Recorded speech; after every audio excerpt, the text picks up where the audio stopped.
London today is a city that boasts some of the most cutting-edge and creative attractions in the world.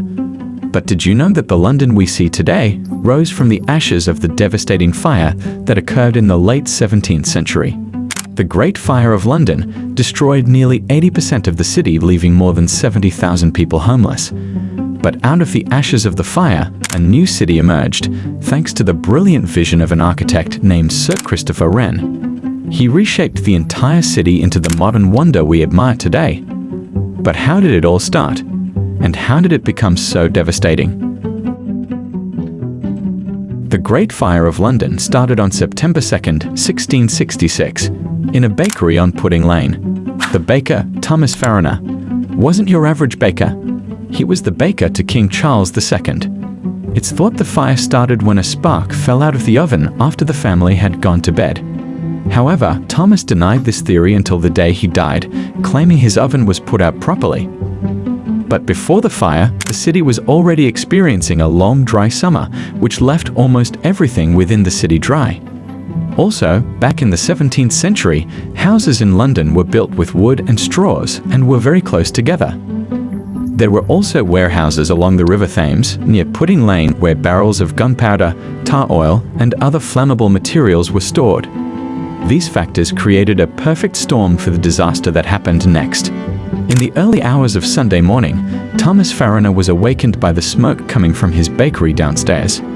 A fire had started in his house. Fariner, with his daughter, managed to escape from an upstairs window. His mate chose not to follow as she was so afraid of falling into the street. She eventually died in the fire and became the first victim of the Great Fire.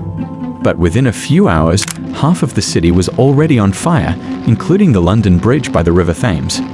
To make matters worse, the strong wind in the city propelled the wild spread of the fire. For the next 4 days, the fire continued to spread throughout the city.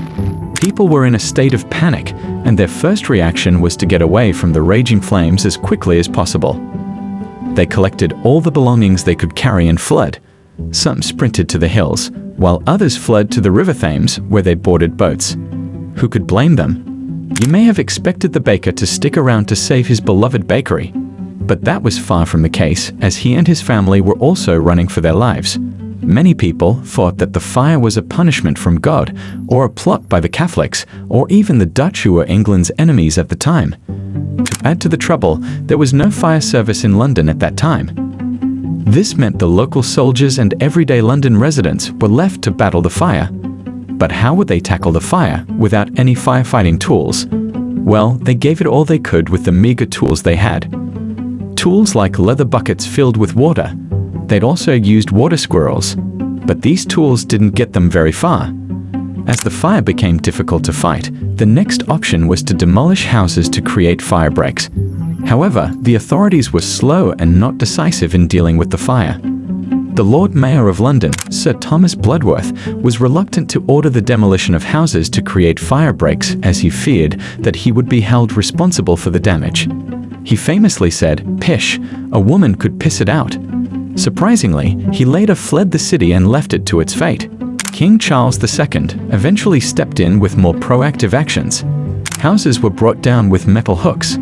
However, this approach was slow and was not so effective, as the strong wind from the east kept raging the fire across the city. The fire also jumped across the River Thames, igniting boats and barges that were moored along the banks. Important buildings and landmarks in London were destroyed. The St. Paul's Cathedral collapsed under the heat of the fire. The Royal Exchange, which was the center of commerce and trade, and the Guildhall, which was the seat of civic government, were also badly affected. The fire raged on until the third night, which was Tuesday, September 4th, when the Navy was ordered to use gunpowder to blow up houses. These created more extensive gaps. And finally, the fire was brought under control. The fire finally ended on September 6th, after 4 days and nights of destruction.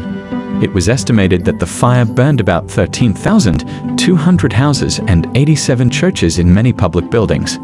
More than 70,000 people were left homeless by the fire, and nearly 80% of the city was destroyed. The death toll mentioned was 6 people. But the actual number may have been higher, as many poor people were not recorded. However, some people died from injuries, hunger, and diseases. There was also an increase in theft and looting as people struggled to survive. Temporary buildings and camps were made to shelter people through the winter. Plans to rebuild the city began a week later, and architect Sir Christopher Wren presented his magnificent new designs to King Charles II. The king was impressed with his design and gave him the go-ahead. 2 days later, Evelyn also presented his unique city plans. Evelyn's proposal suggested a novel redesign of the layout and circulation of the city.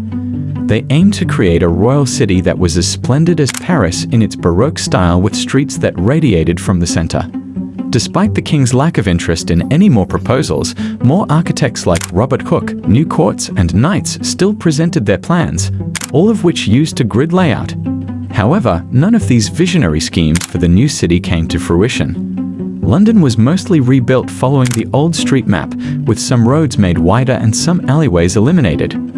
This was partly due to the enormous expenses that the more creative plans involved.